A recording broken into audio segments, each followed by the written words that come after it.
दोस्तों आज की इस वीडियो में हम भारत की नदियों के बारे में पढ़ेंगे। तो ये टॉपिक आपके सभी आने वाले एग्जाम के लिए महत्वपूर्ण है, तो इसलिए आप वीडियो को बिना स्किप किए पूरे एंड तक देखते रहिए। तो चलिए आज का वीडियो शुरू करते हैं। तो देखिए, बात करें भारत की नदियों की, तो यहाँ पर क्वेश्चन है, भारत की नदियों को कितने भागों में बांटा गया है। तो देखिए, जो भारत की नदियाँ हैं इन्हें दो भागों में बांटा गया है। कौन कौन से? पहला तो हिमालयी नदियाँ और दूसरा है प्रायद्वीपीय नदियाँ। हिमालयी नदियाँ यानी कि जो हिमालय के पास से निकलती हैं, और प्रायद्वीपीय नदियाँ जो कि दक्षिण भारत में बहती हैं। तो आज के इस वीडियो में हम हिमालयी नदियों के बारे में पढ़ेंगे। और देखिए, जो हिमालय नदियाँ हैं तो इन्हें भी तीन भागों में विभाजित किया गया है, यानी कि सिंधु नदी तंत्र, ब्रह्मपुत्र नदी तंत्र और गंगा नदी तंत्र। तो आज की इस वीडियो में हम सिंधु नदी तंत्र और ब्रह्मपुत्र नदी तंत्र के बारे में पढ़ेंगे। इससे अगले वीडियो में हम गंगा नदी तंत्र के बारे में पढ़ेंगे और लास्ट के वीडियो में हम प्रायद्वीपीय नदियों के बारे में पढ़ेंगे। तो वीडियो आपके लिए महत्वपूर्ण होने वाला है, तो आप वीडियो को पूरा एंड तक देखते रहिए।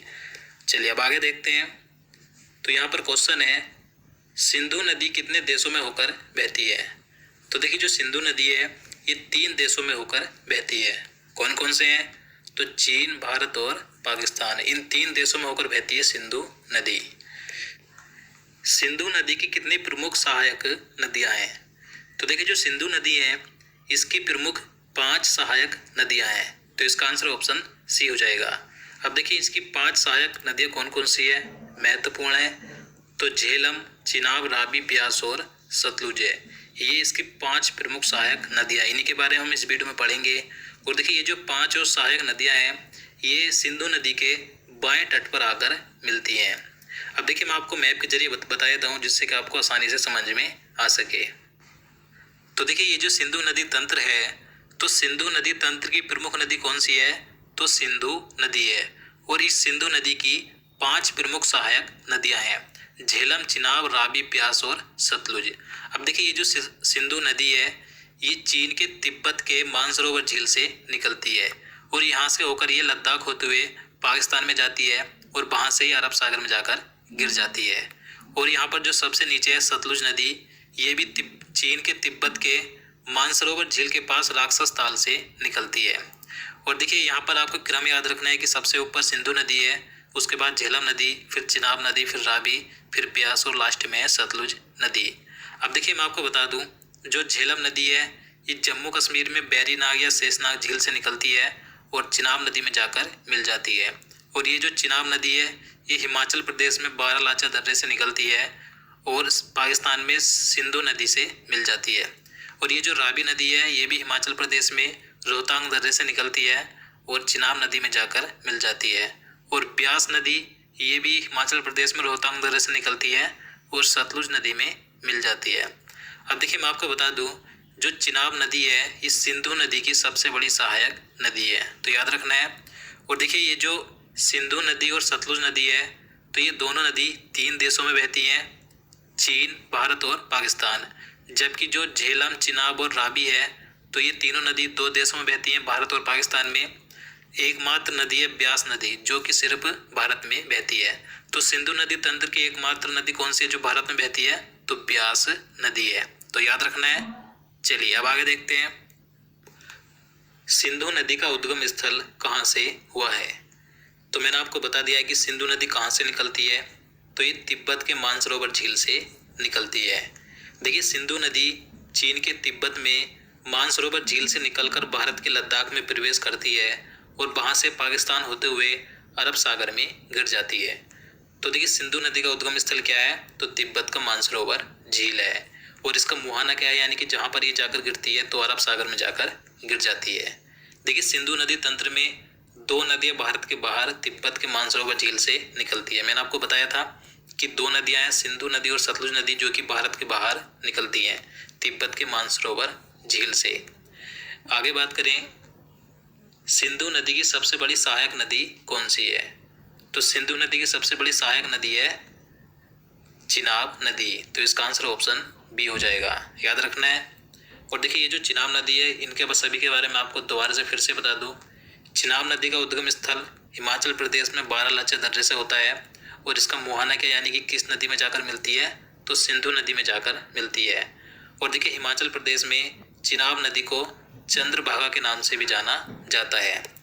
बात करें झेलम नदी की, तो देखिए ये जो झेलम नदी है इसका उद्गम स्थल क्या है, कहाँ से निकलती है, तो जम्मू कश्मीर में बैरीनाग या शेषनाग झील से निकलती है और चिनाब नदी में जाकर मिल जाती है, यानी कि इसका मुहाना है चिनाब नदी। देखिए इस नदी का वैदिक कालीन नाम बितस्ता था। और देखिए जो श्रीनगर है ये झेलम नदी के तट पर बसा है। तो याद रखना है कि जो झेलम नदी है इसका पुराना नाम क्या है वैदिक काल में, तो बितस्ता था। बात करें रावी नदी की, रावी नदी का उद्गम हिमाचल प्रदेश में रोहतांग दर्रे से होता है और ये चिनाब नदी में जाकर मिल जाती है। और देखिए जो लाहौर है ये रावी नदी के तट पर बसा है। और जो सतलुज नदी है इसका उद्गम तिब्बत के मानसरोवर झील के पास राक्षस ताल से होता है और ये चिनाब नदी में जाकर मिल जाती है। और देखिए जो भाखड़ा नागल बांध है ये हिमाचल प्रदेश में सतलुज नदी पर ही बना है, याद रखना है। इसके बाद बात करें ब्यास नदी की, तो देखिए जो ब्यास नदी है इसका उद्गम हिमाचल प्रदेश के रोहतांग दर्रे से होता है और ये सतलुज नदी में जाकर मिलती है। इसके बारे में बता दूं, देखिए ब्यास नदी और सतलुज नदी का जो संगम होता है पंजाब के हरी के क्षेत्र में होता है और यहाँ पर ही हरी के क्षेत्र में भारत की सबसे लंबी नहर निकलती है जिसका नाम है इंदिरा गांधी नहर। तो भारत की जो सबसे लंबी नहर है इंदिरा गांधी नहर, ये कहाँ से निकलती है, तो पंजाब के हरी के बांध से निकलती है जहाँ पर ब्यास नदी और सतलुज नदी का संगम होता है, तो याद रखना है। इसके बाद बात करें सिंधु नदी तंत्र की एकमात्र नदी जो कि पाकिस्तान में नहीं बहती। तो देखिए सिंधु नदी तंत्र की जो सभी नदी मैंने आपको बताई हैं तो इनमें से एकमात्र नदी है जिसका नाम है ब्यास नदी। तो ये जो ब्यास नदी है ये सिर्फ भारत में ही बहती है, पाकिस्तान में नहीं बहती। बाकी जो नदी है वे पाकिस्तान में भारत में बहती हैं, तो याद रखना है। चलिए अगला क्वेश्चन है, सिंधु नदी के जल को लेकर भारत पाकिस्तान के बीच सिंधु जल समझौता कब हुआ था। तो देखिए आपने सिंधु जल समझौते का नाम सुना होगा, ये महत्वपूर्ण है, यहाँ से कई बार एग्जाम में क्वेश्चन पूछा जाता है। तो सिंधु जल समझौता 19 सितंबर 1960 को हुआ था, तो इसका आंसर ऑप्शन ए हो जाएगा। देखिए ये जो समझौता था यानी कि ये जो संधि थी, तो इस संधि पर 19 सितंबर 1960 को भारत के प्रधानमंत्री पंडित जवाहरलाल नेहरू जी और पाकिस्तान के राष्ट्रपति अयूब खान ने हस्ताक्षर किए थे। तो आपको डेट याद रखनी है, क्या थी, 19 सितंबर 1960। और भारत की ओर से कौन थे, तो भारत के प्रधानमंत्री पंडित जवाहरलाल नेहरू जी थे और पाकिस्तान की ओर से पाकिस्तान के राष्ट्रपति अयूब खान थे जिन्होंने इस समझौते पर हस्ताक्षर किए थे। देखिए इस समझौते के अनुसार जो सिंधु नदी तंत्र की 6 नदियाँ थी, तो इन 6 नदियों में से जो ऊपर की 3 नदियाँ थीं, सिंधु नदी, चिनाब नदी और झेलम नदी, तो इन तीनों नदियों का नियंत्रण पाकिस्तान को दिया गया। पाकिस्तान इन तीनों नदियों के जल का उपयोग 80% कर सकता था और भारत 20% कर सकता था। जबकि जो नीचे की 3 नदियाँ थी, ब्यास, रावी और सतलुज, तो इन तीनों नदियों का नियंत्रण भारत को दिया गया। भारत इन तीनों नदियों के जल का उपयोग 80% कर सकता था और पाकिस्तान 20%। तो ये सभी महत्वपूर्ण पॉइंट्स आपको याद रखने हैं। तो दोस्तों ये था सिंधु नदी तंत्र जिसके बारे में मैंने आपको बताया। अब आगे हम ब्रह्मपुत्र नदी तंत्र के बारे में जानेंगे, तो चलिए देखते हैं। तो यहाँ पर हम बात करें ब्रह्मपुत्र नदी तंत्र की, तो यहाँ क्वेश्चन है ब्रह्मपुत्र नदी का उद्गम स्थल कहाँ से हुआ है। तो देखिए ब्रह्मपुत्र नदी का उद्गम यानी कि ये कहाँ से निकलती है, तो ये तिब्बत के मानसरोवर झील के निकट चेमा युंग दुंग ग्लेशियर से निकलती है। तो इसका आंसर ऑप्शन बी हो जाएगा। अब देखिए मैप के जरिए जान लेते हैं। तो आप यहाँ पर देख सकते हैं जो ब्रह्मपुत्र नदी है इसका उद्गम तिब्बत के मानसरोवर झील के निकट चेमा युंग डुंग ग्लेशियर से होता है और देखिए तिब्बत में इसे यारलुंग या सांगपो के नाम से जाना जाता है। देखिए तिब्बत से होते हुए ये नदी सबसे पहले भारत के अरुणाचल प्रदेश राज्य में प्रवेश करती है। देखिए इससे पहले यहाँ पर एक पहाड़ी है जिसका नाम है नमचा बरवा की पहाड़ी है, तो इसके पीछे से मुड़कर यानी कि इसके साइड से मुड़कर ये नदी अरुणाचल प्रदेश राज्य में प्रवेश करती है और अरुणाचल प्रदेश राज्य में इसे क्या कहा जाता है, ब्रह्मपुत्र नदी को, तो दिहांग कहा जाता है, याद रखना है। इसके बाद ये असम राज्य में प्रवेश करती है, असम राज्य में इसे ब्रह्मपुत्र कहा जाता है और यहाँ पर धुबरी होते हुए ये बांग्लादेश में प्रवेश कर जाती है। और देखिए जब ब्रह्मपुत्र नदी बांग्लादेश में जाती है तो बांग्लादेश में इसे जमुना के नाम से जाना जाता है। और देखिए आप सभी जानते हैं कि जो गंगा नदी है, गंगा नदी जब बांग्लादेश में जाती है तो गंगा नदी को क्या कहा जाता है, तो पद्मा कहा जाता है। तो जब जमुना नदी यानी कि ब्रह्मपुत्र नदी और गंगा नदी यानी कि पद्मा नदी का संगम होता है तो यहाँ पर जाकर ये मिल जाती हैं। तो जब इनका संगम होता है तो उसे क्या कहा जाता है, तो उसे मेघना कहा जाता है। यानी कि जमुना नदी और पद्मा नदी की संयुक्त धारा को क्या कहा जाता है, तो मेघना कहा जाता है। उसके बाद यहाँ से मणिपुर राज्य से एक नदी निकलती है जिसका नाम है बराक नदी। तो ये नदी मेघना में जाकर मिल जाती है। यानी कि जो ब्रह्मपुत्र नदी और गंगा नदी की संयुक्त धारा है मेघना, तो उसमें जाकर मिल जाती है ये बराक नदी। उसके बाद ये सुंदरबन डेल्टा का निर्माण करते हुए बंगाल की खाड़ी में जाकर गिर जाती हैं। तो याद रखना है। बात करें इसकी सहायक नदियों की, तो देखिए वैसे तो इसकी कई सहायक नदियां हैं, लेकिन जिनके बारे में पूछा जाता है मैं आपको बता दूं। तो देखिए जब ब्रह्मपुत्र नदी यहाँ पर ऊपर की ओर से भारत में आती है तो इसका राइट साइड कौन सा है, तो ये है, और लेफ्ट साइड ये है। तो लेफ्ट साइड की बात करें यानी कि बाईं ओर से मिलने वाली सहायक नदियों की बात करें तो कौन कौन सी हैं, तो सबसे पहले दिबांग है, फिर लोहित है, धनसिरी और कपिली। तो ये इसकी बाईं ओर से मिलने वाली सहायक नदियां हैं। इसके बाद बात करें दाईं ओर से मिलने वाली सहायक नदियों की तो कौन कौन सी हैं, तो सुबनसिरी, कामेंग, मानस, संकोश, रेडाक और तिस्ता। ये जो तिस्ता नदी है सिक्किम के चुलामू लेक से निकलती है और यहाँ पर ब्रह्मपुत्र नदी में आकर मिल जाती है। अब देखिए यहाँ से एक महत्वपूर्ण पॉइंट्स बन जाता है कि दुनिया का सबसे बड़ा नदी द्वीप किस नदी पर है और कहाँ पर है, तो असम राज्य में दुनिया का सबसे बड़ा नदी द्वीप है जो कि ब्रह्मपुत्र नदी पर ही है। इसका नाम क्या है, तो मांजुली द्वीप है। तो दुनिया का सबसे बड़ा नदी द्वीप जिसका नाम है मांजुली द्वीप, तो ब्रह्मपुत्र नदी पर है असम राज्य में। तो याद रखना है। चलिए आगे देखते हैं। तो यहाँ पर क्वेश्चन है, भारत की सबसे चौड़ी नदी कौन सी है। तो देखिए भारत की सबसे चौड़ी नदी कौन सी है, तो ब्रह्मपुत्र नदी है। तो इसका आंसर ऑप्शन सी हो जाएगा। देखिए ब्रह्मपुत्र नदी असम राज्य में जब बहती है तो इसकी चौड़ाई लगभग 10 किलोमीटर तक हो जाती है। तो आप यहाँ से समझ सकते हैं कि ये कितनी चौड़ी होगी। तो भारत की सबसे चौड़ी नदी है ब्रह्मपुत्र नदी। और बात करें ब्रह्मपुत्र नदी की लंबाई कितनी है, तो इसकी कुल लंबाई है 2900 किलोमीटर। लेकिन भारत में इसकी कुल लंबाई कितनी है, भारत में कितनी किलोमीटर बहती है, तो भारत में सिर्फ 916 किलोमीटर बहती है। भारत में इसकी लंबाई है 916 किलोमीटर। तो याद रखना है। चलिए आगे देखते हैं।